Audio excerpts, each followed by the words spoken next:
What is up, guys? TopTierYugioh here, and today I want to share an updated Thunder Dragon deck profile for the April 2020 format. Ever since Colossus got banned, a lot of players have been underestimating Thunder Dragons, but I actually think that, in a way, the deck is still just as powerful, but now deck building has shifted from trying to completely lock opponents out of the game with Colossus to optimizing for the Thunder Dragon engine, which is one of the best in the game, I think. Because between Dark, Roar, Hawk, and Fusion, we have access to our entire engine plus the ability to recycle it, which is something that most decks just can't do. However, we're going to get even better at it after Eternity Code once we get Thunder Dragon Lord. And so despite technically being a rogue deck, Thunder Dragons are still an amazing option right now because of the efficiency of the engine, plus we still have ways to lock opponents out of the game that we're going to get into pretty soon. And so let's go ahead and get into the profile. Starting with the starter cards, we have 3 copies of Aloof Lupine, 3 copies of Batteryman Solar, and then 1 copy of each Instant Fusion and Gold Sarcophagus. I think these are ratios that you just have to play right now, especially the 3 copies of Lupine and Solar. I know that's a lot of normal summons, a lot more than I would normally like to play. However, in this deck, it is so important that you have a starter card in your hand because most of your Thunder Dragon cards by themselves just don't do anything. You need to have them with one of these, and so you want to maximize on each and every starter card that you can possibly play. Oh, I almost forgot. If you haven't already, please like this video and subscribe to the channel. I would really appreciate it because it does help this channel out a lot. And I do also want to thank a lot of you guys who answered the poll from a couple of days ago saying that you wanted to see a Thunder Dragon list. When you guys let me know what you want to see, I'm always going to do my best to bring it to you. So thank you guys for voting in that poll. But let's go ahead and keep going. For the Thunder Dragon engine, we have 3 copies of the original Thunder Dragon, 3 copies of Roar, Dark, Hawk, and Matrix. I think this is relatively standard, but the only thing that I see some people playing differently is 2 copies of either Hawk or Matrix. I think both of these are necessary at 3. And now starting with Hawk, Hawk is one of the few Thunder Dragon monsters that actually gets something on your board from your hand. Like, of course you can normal summon Matrix, but you know, that's a little meh. And Roar gets something on the field, but it has to be banished first. Hawk is the only thing that if you draw special summons to your side of the field, which can be very, very good. But another thing I'd like to mention is that it combos very well with pretty much all of your combos actually, because in most of them when you resolve Dark, you're going to be searching for either a Hawk or a Fusion. But in a lot of hands, you really want both, which means that you have to draw one of them. Because of that, I felt it necessary to max out on both of them, on both Hawk and Fusion, because that means you're going to have one, you can search the other, which is going to maximize what your hands can do in a lot of cases. Now, I know sometimes people will say that Hawk isn't good to play at 3 because you need a starter card to really do anything, but again, that's why I'm maxing out on the starter card as well, playing 3 copies of Aloof and 3 copies of Solar. So it's going to be very easy to make Hawk live. And then Matrix, I think is really important to play at 3 as well because this is a Titan control deck for the most part. And so you need ways to trigger Titan on your opponent's turn. And if you don't get a chance to search Matrix, it's not bad to draw. And even if you do draw it, it's very good with Aloof Lupine as well. Because what you can do is activate Aloof Lupine, banish a Matrix from your hand, and then maybe, let's say, a Roar from your deck. Now in a separate chain, you can activate Matrix and Roar, and you can chain block your Roar to ensure that it resolves if your opponent has something like an Ash Blossom. So that's really, really good, and that's always the play you try to make, because you do not want to get your effects negated by like an Ash Blossom or a Gamma or whatever. And finally, we have 1 copy of Thunder Dragon Duo and 2 copies of Chaos Dragon Levianeer. Levianeer is like a pseudo Thunder Dragon monster in this deck, but both Duo and Levianeer are very powerful going second cards. They are just incredible for clearing opponents' boards. Both have great effects, but Levianeer especially I think is good going first as well, because it's very easy to get 3 lights in your graveyard, which means that this can essentially be an extra extender, which is very useful. Both of them are also just big, so they help you push for damage. So I definitely like both of these a lot. I think when Dragon Lord comes out, I'll end up replacing 1 Levianeer with Dragon Lord, and then that will probably be enough, I think. But for now, I like the 2 Levianeers and 1 Duo. And especially when you're going second, like when you have a Dark Ruler no more plus a Levianeer, it's a fantastic feeling. It's always pretty good.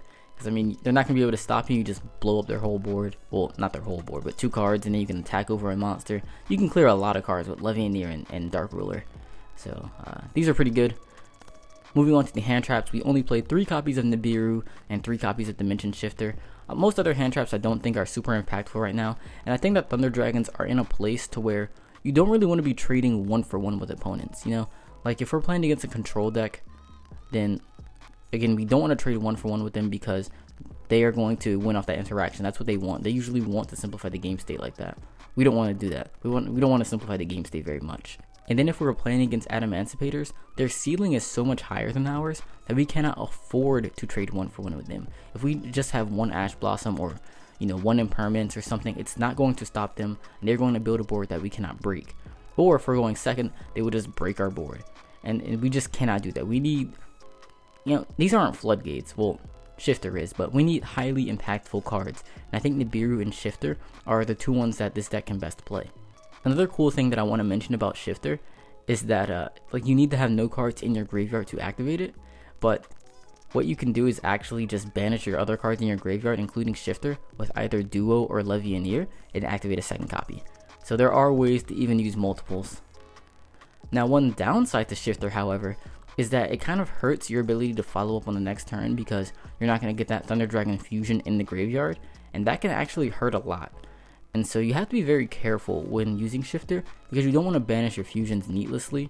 And then also you want to be sure that if you do use Shifter and you're going first, you want to have a way to follow up on your next turn, even if that means not completely going all out on turn 1.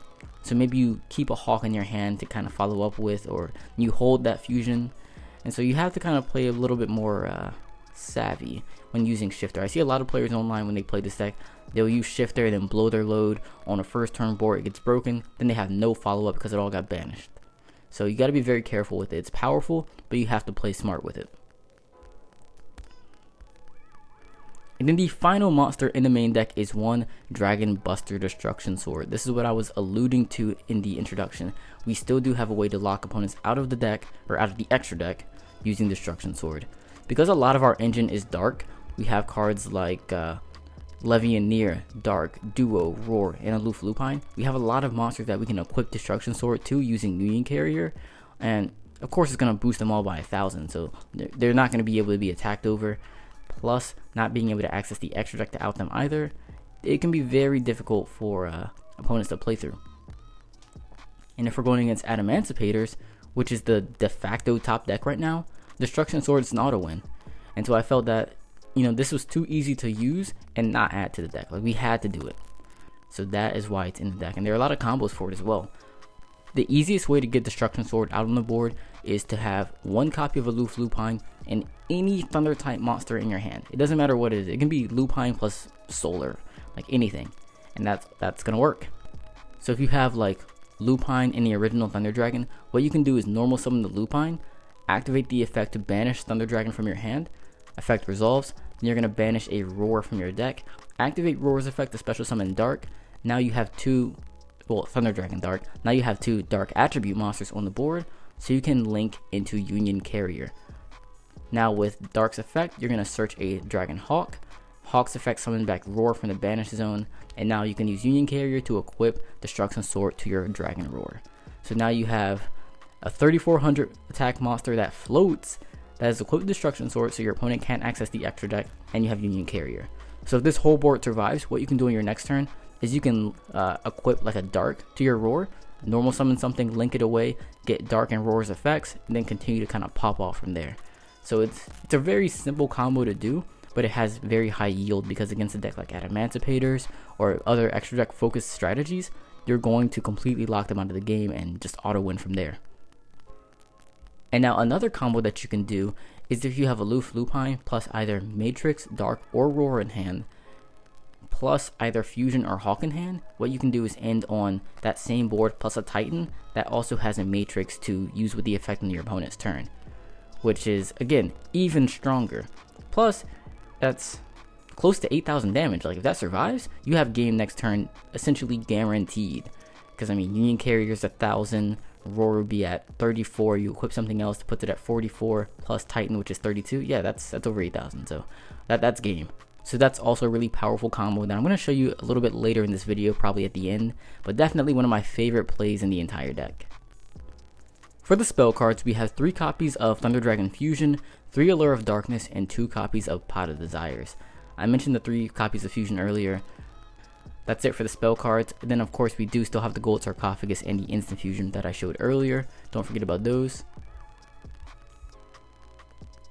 Moving on to the extra deck for the fusions, we have our 3 copies of Thunder Daddy Titan. Just an amazing card. It's huge, disrupts our opponents, protects itself, it does everything we want it to do. 1 copy of Kaminari Attack for our Instant Fusion is really good because it's just another way for us to access our Titan if we can't use Thunder Dragon Fusion. Still very good, plus it's an extender, it's an extra monster on board. Moving on to the Link monsters, starting with the Link 4s, we have 1 copy of Appaloosa, Bow of the Goddess, Mech Knight Crusadia Avramax, Borload Dragon, and Boral Sword Dragon. All of these are incredibly powerful. Appaloosa has a ton of combos to end on Titan plus Appaloosa, and so that's a really good going first board. Avramax is good in very particular scenarios. So many that I felt that, it's best to keep in this deck. I didn't really feel quite ready to cut it yet, but it is something that you could cut if you chose to. Then Borload and Boral Sword are both great going second and going for game in Boral Sword's case. For the Link 3s, we only play 1 copy of Nightmare Unicorn. And then for the Link 2s, we have Nightmare Phoenix, Union Carrier, Predaplanet Verte Anaconda, IP Masquerena, and Cross Sheep. The biggest changes here being the Union Carrier and the Anaconda.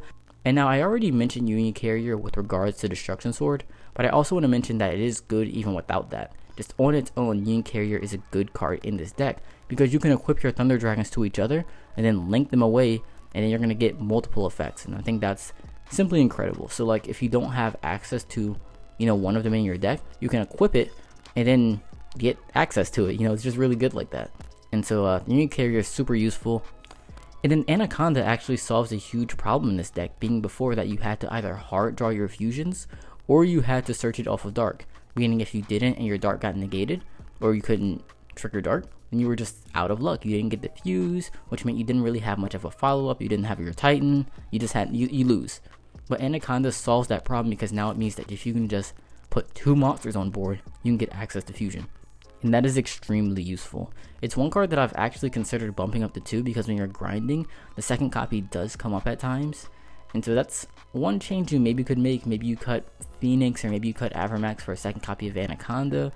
But, it's kind of one of those things to where you don't necessarily need that second copy. And if you are, maybe the game has already gone on too long. And so that's maybe something to consider if you wanted to make some changes, but Anaconda has been huge. And obviously, IP and Cross Sheep are insane. And then the final monster we play in the extra deck is 1 Link Haribo. Link Haribo is super important because it's a way to link off with your Matrix when you have to normal summon it to trigger the effect. But another thing that comes up in this deck, in particular because of Union Carrier, is if you have Aloof Lupine and you need to banish, let's say you open Aloof Lupine plus Dark, right? So you're going to banish the Dark from your hand and then banish the Roar from your deck. Of course, that's pretty much the same, but now the question becomes, what do you summon with Roar? Well, in order to get that Matrix in your hand, you're going to have to summon a Matrix. But Matrix is a light thunder and Aloof is a dark beast. So you can't really go into Union Carrier like that. But if you link away that Matrix in the Link Haribo, now you have 2 dark monsters, now you can. And so even outside of what was done previously with Link Haribo, it's even better in particular in this deck because of what we do with Union Carrier. And so that's very important. Moving on to the side deck, we have 3 copies of Artifact Sanctum, 2 copies of Track Trip, and then 2 copies of Artifact Scythe. I think the Artifact engine works very well with Thunder Dragons because if you draw into Scythe, you can even just pop it with Titan and then get the effect like that. And so the deck is already very consistent because of, the allures, the desires, being able to trigger Hawk to reshuffle our hand if we need to. It's very easy to draw into our important cards, but even if we draw into the bad cards, we can still get their powerful effects. So I think that's something uniquely good about Thunder Dragons with the Artifact engine. Then for going second, we have 3 copies of Evenly Matched and 3 copies of Dark Ruler No More. Dark Ruler, I think, is probably the best going second card right now. I think against Adamantipator's, you cannot expect to stop them, Like Nibiru doesn't completely stop them. No combination of Ash, Ogre, Veiler, and Permanence, none of those things stop them either. DD Crow, nothing really is good enough because their ceiling is so high, they have so many extenders. But Dark Ruler, you know, let them do what they're going to do, negate their whole board, and then you have a chance to break it. That's what you have to do this format. And so I think that Dark Ruler is a staple in every deck at 3 going second. In this one in particular, I think it's great with cards like Chaos Dragon Levianeer. Negate their whole board, pop 2, attack over 1, add that on top of maybe a Titan and some other plays. You've got a really good chance of cracking their board. And if you can do that, you're going to win the game because they don't have the efficiency to do it again. And then evenly matched is solid against Adamantipator's. I mean, they probably have a way to negate it with either Dragite or Herald, but if they don't, you know, it's pretty solid. Or if you can bait the negate and evenly them, or, you know, even better if you draw a Dark Ruler plus evenly, that's pretty good. You know, must be nice, right? But it's a great thing to have in your side deck. And the final cards in the side deck are 2 copies of Cosmic Cyclone, which I definitely want to bump up to 3 because it's just so good against Eldritch, so good against rogue decks, and that it's just insane. I really love Cosmic Cyclone right now, but there just isn't the space for the 3rd copy. Now with this side deck, the main thing that I was really focusing on was Adamantipator's because they are the de facto best deck right now, and if we play against them, if both engines are allowed to play, we will not win. They can set up more disruptions, their ceiling is higher, they can play through our defenses. It just will not work, and so the strategy has to be stopping them from playing. That is why I'm leaning so heavily into the Artifact engine, and then when going second, Dark Ruler no more. Evenly is, kind of a stopgap there, but Dark Ruler is the best you can do. Now another option would be Sphere Mode. Sphere Mode's I think great against that deck, but because we're so heavily dependent on our normal summon, on that Aloof Lupine, on that Batteryman Solar, I don't think we can really feasibly play it. So evenly is kind of good enough. Plus it has kind of it works in other matchups as well. But that's really the general strategy. We cannot allow them to play. We have to stop them with Destruction Sword, with the artifacts, with Dark Ruler, and then lock them out, and then just kind of beat down from there. But that's really the general strategy. And now another thing that I do like about having the double scythe is that Adamantipator's will side Lightning Storm. And so Destruction Sword will lose the Lightning Storm, but if you draw into a scythe and you set your scythe with it, then they'll Lightning Storm, destroy your Destruction Sword, okay, but then they'll destroy your scythe, trigger that, and then you'll be able to still lock them out for one more turn, and hopefully go for game on your next one. So that is another benefit of playing 2 copies of Scythe. And now the final thing I just want to show you guys is the combo for when you open up Aloof Lupine, either Dark, Roar, or Matrix, plus either Hawk and Fusion. So super easy combo because all of these are at 3. What this board gets you is Union Carrier plus Roar that is equipped with Destruction Sword plus a live Titan.